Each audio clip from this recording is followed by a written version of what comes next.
Today, I will be talking about one of the most important or famous thing about neuroscience is neuroplasticity. So, what is neuroplasticity? The neuroplasticity is the brain's ability to transform itself. The brain transform itself in the in different phases of life. So, in the early phases of life, like in when the baby is born, the neuroplasticity is very high and it is changing on day to day. Like the baby is only grabbing the information about the things. Like it cannot even pick a bottle or anything. It does not have that much control to its muscles and everything. So it's just grabbing the information and training the neurons. And neuroplasticity is happening on day to day basis. And comparing on the other hand with the adult brain, after 25, the neuroplasticity does not happen automatically. You have to trigger some actions before the neuroplasticity would happen. So, like, um, one of the most false uh, thing that is famous is like every experience change your brain. This is very false assumption. Not every action changes your brain. Like uh, we we say that whatever you do, brain is always you know uh, learning and understanding from it and changing and evolving. But this is not the case. Like the brain only learns and the neuroplasticity happen only when there are two things. First, the attention, and the second is neurochemicals are released. Like the first thing is attention. Like you are aware at that moment. Like I want my brain to focus, and I'm aware. This is the first thing, and the second thing is the release of chemicals, neurochemicals. So what do I mean by attention and awareness? Like attention and awareness, like you need to recognize that I want this thing to change in my brain. Like you need to have a focus and like what I want to change. And the second thing is neurochemicals. There are three types of neurochemicals that need to be released in your brain so that neuroplasticity happen. The first is epinephrine or adrenaline. Like you may have heard adrenaline. It's really like it adrenaline is released by adrenal glands, and the epinephrine is released from brain uh, brain in there are brains some glands and from there. Both are similar, epinephrine and adrenaline. So what does epinephrine does is it awakes the brain. Like you need to be awake, you need to be alert. You know, when you sleep very much and good in a good amount, then the epinephrine is released, and you are alert in the whole day. And the second neurochemical is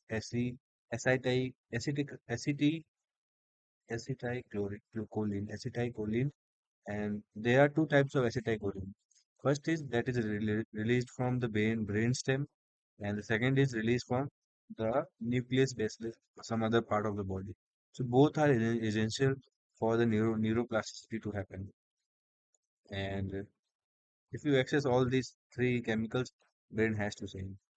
And now, what are the practical things that you need to learn from this? Like I may have told you some chemicals, but it does not matter. And this is the theory part. But how to do practically and the practical use of this knowledge. So first is alertness. For alertness, you need to have a good sleep, and the second is epinephrine. Like when you are alert, like you have a good sleep, and you want that I want to change my brain, and I want to learn from this, and I want my brain to learn this. You have to be alert and aware about that. The second thing is how to focus. Like let me tell you one thing. Epinephrine does is your brain, like it is a click to your brain that you want to focus. But what does acetylcholine does is acetylcholine marks the neuron, like which neuron we want to focus, like on what is the actual thing you want to focus. So this is done like the major the, the the major cons of mobile using is it reduces the focus. The focus is what? It reduces the acetylcholine release in the brain. So you are not so much focused on the thing. So acetylcholine does not release. And there are some other chemical you can use. Uh, you can use drugs, medicines like nicorette to increase the acetylcholine. And this was the part of epinephrine. Now, how to release acetylcholine is you for mental focus you need to have a visual focus first, because after the visual focus the mental focus follows. So to have first is epinephrine to have a focus, like you recognize yourself and you know you are aware that you want to change something in your brain. And after that, when you if you want to gain the acetylcholine, then you have to focus with your eyes. Like if you want to focus on this problem set or any problem, then you don't have to look here and there and anything.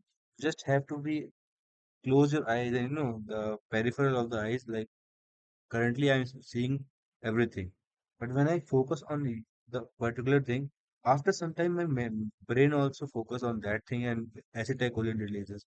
So the second step completes. So this is how the neuroplasticity happen. And well, one of the nuance of this is the real neuroplasticity happens in deep sleep. Like in the whole day, you did all this process, and in the night, when you are in a deep sleep, what happens is the neurons, which are marked by acetylcholine, get strengthened by the brain. So this is all the process by which uh, the neurons get strengthened. And yes, this and there is one thing I would like to add. Like to have a good neuroplasticity, you need to have a deep sleep. But there is one trick or you know one thing that you can bypass the deep sleep is by non-sleep deep rest. What is this? In this, like after learning, you take a short nap. So what happens is it bypass the need of deep sleep. This was all about today, and today I learned one thing also from Andrew Huberman classes is he told me that to learn the process, like to get motivated always, is to do not focus on the reward, focus on the journey. You may have heard this, but the thing is, if like the practical part, I would like to talk about the practical part. Like if you want to have feel motivated and get a success, and what you need to do is you before the doing the work, like if I am solving DSC questions, what I need to do is first of all fix a time, and before that time I do not have I should not have a dopamine spike, and after that I do not have the to take the dopamine spike, any activity that spikes my dopamine, and in that time I need to try myself, focus and focus. And in the journey, I would like the effort or the pain of the hard work will release the dopamine, and you will start loving the journey and doing the hard.